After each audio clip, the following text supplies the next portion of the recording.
Aloita vaan, Meri. No mä haluaisin antaa Ronille tilaa, kun Roni on ollut aina tämän Kölvi-toiminnan sydän.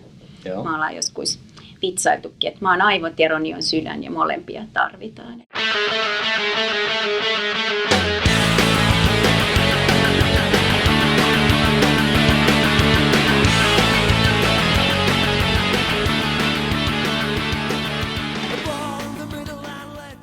Kölvi-toiminta on joskus aikoinaan lähtenyt kehittämään poikatyötä Hämeen piirin alueella, mutta sitten yksi ryhmä nousi tarpeeltaan ylitse muiden ja se oli maahanmuuttajataustaiset pojat ja vielä meidän tapauksessa nimenomaan pakolaistaustaiset.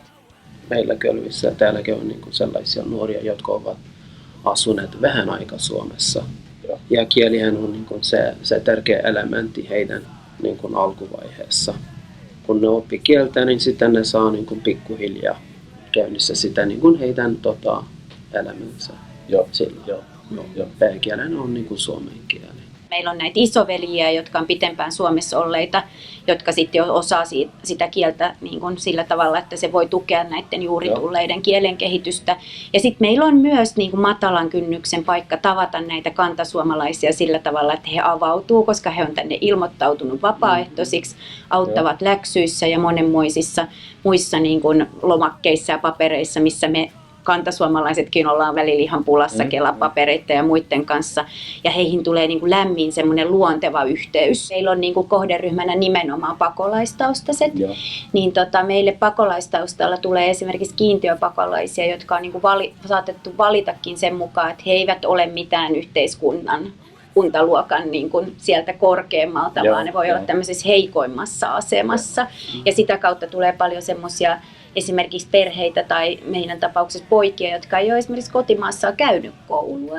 Tavallaan nämä meidän pojat, niin vaikka ne on niin tosi tavallisia ja normaaleja niin kuin poikia, niin ne on aika erityisessä elämäntilanteessa. Heillä on aika niin kuin traumaattisia ja kovia kokemuksia niin kuin sieltä lähtömaastaan. Ja heillä on se niin kuin lähtömaan kulttuuri ja oma kulttuuri totta kai tosi arvokas. Mutta sitten he väkisinkin tulee kielikylvyn lisäksi tämmöiseen kulttuurikylpyyn. Ja sitten heidän oma identiteetti saattaa olla sellainen, että se vähän niin kuin hakee uomiaan. Että heistä väistämättä tulee ikään kuin kolmannen kulttuurin edustajia. He haluaa säilyttää sitä vanhaa, mutta tulee väistämättä sitä uuttakin. Ja täällä meillä on niinku tämmöinen luonteva yhteisö, missä käydä tavallaan sitä vuoropuhelua ja sitä semmoista minätyötä, että mikä minä nyt olen täällä, täällä niinku uudessa yhteiskunnassa. Kun ne on tullut Kölviin pienenä ja sitten heidän siis ne käy koulussa, ne saa jonkun ammattiin ja sitten ne on töissä jossain. Ne menee naimisiin ja heillä on lapsia. Se on niin mielenkiintoista siis tämä prosessi. Ja kun me ollaan niin pitkä tässä mukana, meikäläiset näkee sen, että kuinka haasteellista se on ollut ja sitten kuinka paljon ne on niin kuin saanut, tiedätkö, onnistua niin kuin omassa elämässä, koska ne tulee tänne niin kuin ihan jostain muualta ja tämä kulttuuri on uusi, kieli on uusi, kaikki on ihan uutta. Ja kun ne menestyy, niin se on niin kuin mun mielestä voittoa ja iloa, tiedätkö? Joo. Sehän on niin kuin mun mielestä, meillä niin kuin, ainakin niin kuin minua iloitsee sitä niin kuin tämä ajatus.